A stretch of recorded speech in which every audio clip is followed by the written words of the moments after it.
Walter Crema e Gianni Puglisi della provincia di Treviso. Cosa presentate questa sera come piatti per il premio Vergani Ballotto 2010?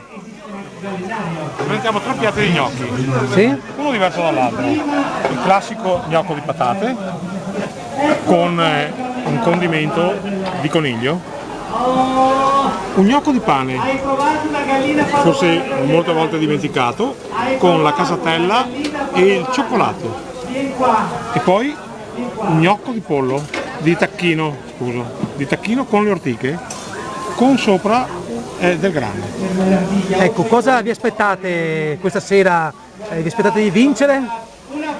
Nessuno partecipa per perdere, però chiaramente non abbiamo anche questa ambizione, ce ne sono molti di bravi. L'importante è partecipare, avere qualche novità e invogliare soprattutto la gente a mangiare bene e a ritrovare gli antichi sapori. Grazie. Prego.